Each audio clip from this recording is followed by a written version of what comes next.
Hello.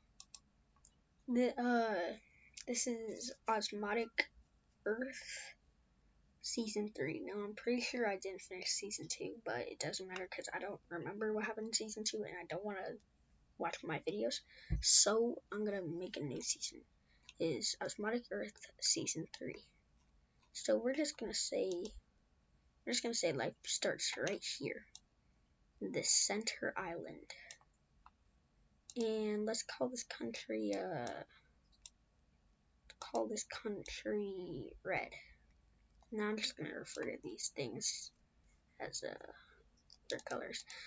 But basically they are just a tiny little village and maybe they want to explore a little bit, maybe, I don't know.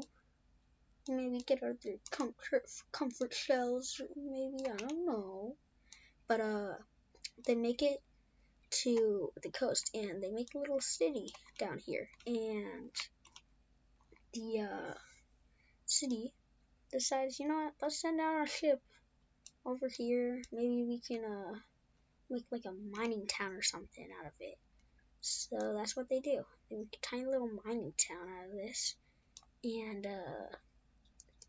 they send down every like few months they might send down some resources to this little mining town, but other than that, the mining town doesn't really get too much. And they make a little city down this way, where that's where all their little that's where all the mining is taking place. It's a perfect place to mine. There's so much resources and natural beautiful elements, and they even make a little train going to and from here. So obviously these guys are doing very well, and I am not, because I have no idea what I'm doing right now.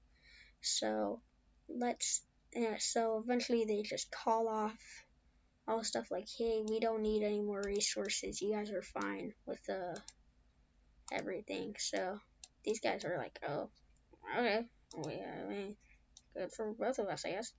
So they go back to doing their own things, and eventually these guys they're thinking like, you know what, we're basically just our own country, let's just make ourselves, let's just make it true. So they decide, you know what, blue is a freaking awesome color, so they decide we're gonna make our country blue.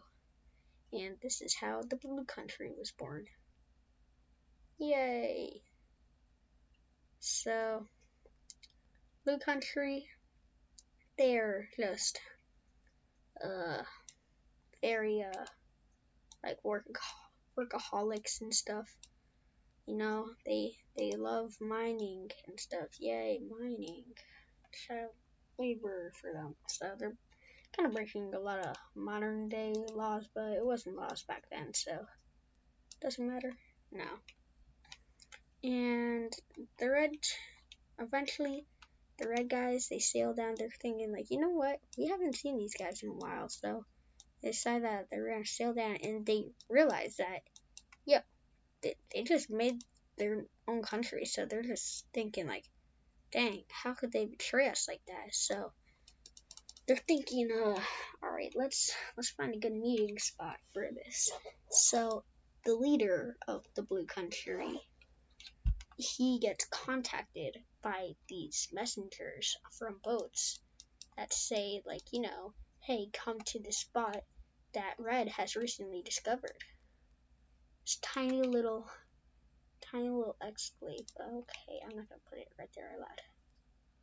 But Red has sailed all the way, and they've been finding so many cool little places. Actually, they made entire little towns this way, but they're saying just like, hey, dude, come this way. You know, we want to have some meetings. We haven't seen you guys in a long time, and like clearly you guys are just super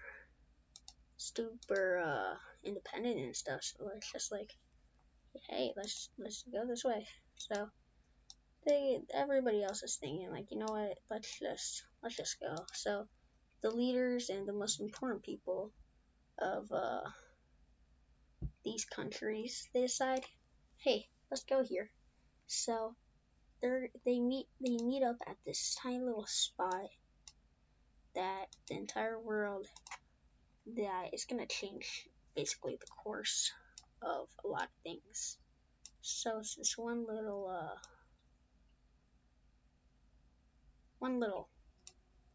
temple kind of thing that the Red built, and here inside we can see all like and they say these are like glass or whatever. We don't care.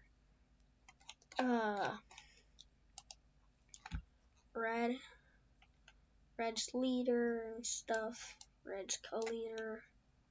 They're all sitting on one side of the table. You know, we got 4 different important red people here, and blue. They don't really care about too much about politics, but they do still have like a co-leader, like a regular leader. Those guys. So they're just talking and talking. And remember, this place is built by Red, you know, so whatever. But they're just chatting and chatting, and then strangely, a man that was not invited, just sneaking around, you know, creates his way to the entrance of this building. And then he pops out. Oh my god, I can't move for the life of me. He pops into the doorway, and he runs up to Red's leader, and just straight up there, he pulls out a dagger and just eliminates this guy. And everybody's thinking, oh my god, what? What just happened? And then, you know what else he does? He goes from killing that guy to killing this guy. And everybody's just freaking out. They're running out the building, you know? This is bad news. Boo, boo, boo. We don't like this. And everybody runs out the building. And the man, he's just thinking to himself, you know, this place is gonna be remembered. I'm gonna be remembered by the man who killed all these world leaders at the same time. So he left the building, and he goes out this way, and he makes a tiny little hut, you know, this tiny little hut out on the outer rims of these islands, you know. Just makes a tiny little house with a pet dog he found on the way. He's just living life here, and you know, nothing's going bad for him. He's even got like tiny little cottage windows and stuff. Maybe he's got a few like trees around his house. And this guy who just assassinated all these leaders, he's just living in peace in the corner of this random island. And everybody in the world is at shock, and they're blaming each other, and they just can't believe it. And they decide that they're gonna go at war. And I'm going to see you guys next episode for you know, the war. So yeah, see you guys. Yeah, Osmodic Earth Season 3. Woohoo. Yes, I would like to save it. Yes, I would like to save it. Oh ho ho. What the heck? Yes.